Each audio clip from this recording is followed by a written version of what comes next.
Quels sont les symptômes du voyage astral, les signes qui vous montrent que vous êtes proche de la sortie astrale? On va voir tout ça dans cette vidéo.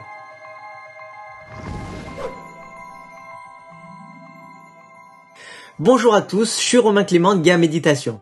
Dans les premières vidéos de cette série sur le voyage astral, le rêve lucide et la sortie de corps, j'ai dressé une vue d'ensemble du phénomène, je vous ai présenté une première méthode efficace et accessible à tous, la méthode indirecte, et je vous ai donné quelques exercices guidés pour pouvoir vous entraîner avec cette méthode.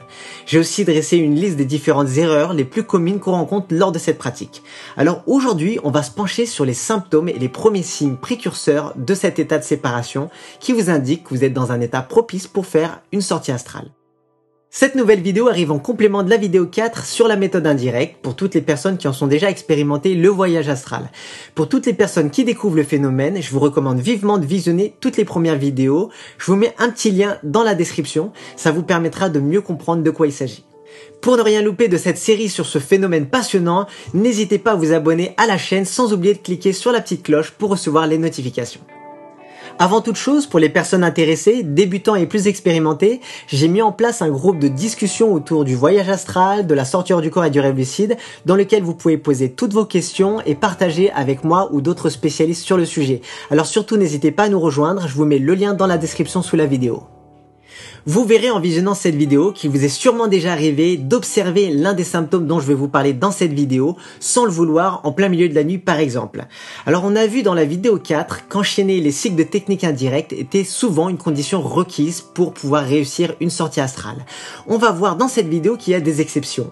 Par moments, certains symptômes peuvent surgir directement au moment du réveil par exemple, et à ce moment-là, il va falloir s'orienter directement vers des techniques adéquates, des techniques plus adaptées, indépendamment des techniques choisies au préalable. Je vais donc mentionner brièvement quelques techniques supplémentaires dans cette vidéo que j'expliquerai plus en détail dans les vidéos qui arrivent juste après. Sans plus tarder, voyons comment le fait d'associer chaque signe aux techniques adéquates augmentera l'efficacité de votre pratique.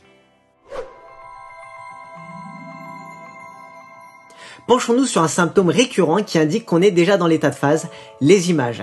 Il peut arriver au moment du réveil que des images, des bribes de rêve se présentent devant nous, c'est même assez courant. Pendant ce laps de temps, on oublie même parfois qu'on est allongé dans notre lit. À ce moment-là, il faut procéder immédiatement à la technique d'observation d'images. En quoi consiste cette technique? Il s'agit d'observer le vide devant les yeux sans les ouvrir. En fait, dès qu'une image se présente à vous, essayez d'avoir une vue d'ensemble, un peu comme si vous regardez au-delà de cette image, pour que l'image soit d'abord moins floue, plus stable et plus réelle.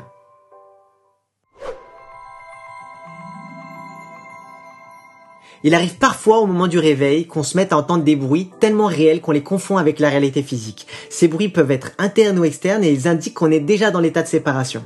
Ces bruits peuvent se manifester de différentes manières. Alors je sais pas si ça vous est déjà arrivé, mais en gros on peut percevoir par exemple des bruits internes, des sifflements plus ou moins aigus, des bourdonnements, des tintements métalliques, on peut avoir l'impression que quelqu'un frappe à la porte de chez nous comme ça, on peut entendre des sonneries comme la sonnerie du téléphone, la sonnerie de l'appartement ou de la maison, et par moments on va même distinguer une voix qui parle ou qui chuchote à notre oreille. Alors quand cela paraît totalement illogique et que vous distinguez que vous êtes dans cet état de phase, orientez-vous directement vers la technique de l'écoute interne. Cette technique est assez simple, elle consiste à porter toute votre attention sur ces bruits et de les amplifier par l'intention et la concentration. Si vous n'obtenez pas plus de résultats, à ce moment-là, vous retournez au cycle de technique indirecte prévu initialement. Si vous ressentez des vibrations dans le corps ou des parties isolées du corps, utilisez alors immédiatement l'une des deux techniques suivantes, la contraction du cerveau ou la contraction du corps. Pour la contraction du cerveau, il s'agit de contracter les muscles proches du cerveau plus exactement. Vous verrez que si vous êtes déjà dans l'état de phase, dans l'état de séparation, la moindre petite contraction suffira à amplifier les vibrations déjà présentes au niveau de la tête. Alors ne craignez rien, n'ayez pas peur, vous ne risquez rien. À ce moment-là, les vibrations vont s'amplifier et vous pourrez utiliser la technique de séparation de votre choix, se lever, rouler sur le côté ou l'éviter. Pour la contraction du corps maintenant, il est impératif de n'utiliser strictement aucun muscle, contrairement à la contraction du cerveau. Vous verrez que vous aurez juste à émettre l'intention forte de contracter vos muscles sans le faire au niveau physique. Dans les 5 secondes à venir, il se peut que des vibrations se manifestent, et si celles-ci étaient déjà présentes au préalable, à ce moment-là, elles vont s'amplifier, et vous aurez juste à utiliser une technique de séparation pour sortir de votre corps. Passons maintenant à un symptôme assez courant qui est l'engourdissement. Pour les personnes qui dorment sur le ventre avec un bras sous l'oreiller par exemple, je suis sûr que cette sensation vous est familière. On va observer principalement deux cas. Le cas où la sensation de l'engourdissement est vraiment trop désagréable, et dans ces cas-là, vous aurez le droit de bouger pour soulager cette sensation désagréable. Il y a aussi l'autre cas où la sensation est supportable, et dans ce cas-là, vous allez exécuter immédiatement la technique de la bascule du corps fantôme. Souvenez-vous, j'ai parlé de cette technique dans la vidéo 4. Il s'agit d'essayer de balancer les pieds ou les mains tels que vous les percevez sans contracter un seul muscle et sans non plus imaginer le mouvement. Pendant 3 à 5 secondes, essayez de forcer en poussant vers le bas, vers le haut, en tirant à gauche ou à droite, et à la moindre petite sensation de viscosité, vous allez essayer d'augmenter coûte que coûte l'amplitude des mouvements, puis vous pourrez vous séparer en utilisant la technique de séparation de votre choix. Je vais vous parler maintenant d'un autre symptôme de cet état de séparation, de cet état de phase, qui à lui tout seul fait l'objet d'un phénomène à part entière, la fameuse paralysie du sommeil. Alors ce phénomène peut surgir lors de la phase hypnagogique, c'est-à-dire au moment de l'endormissement, ou lors de la phase hypnopompique, au moment du réveil.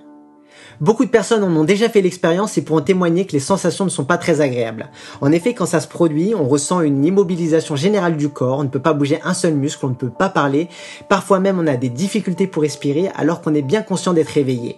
Il arrive même qu'on perçoive un être, effrayant ou non, sur notre poitrine ou aux abords du lit.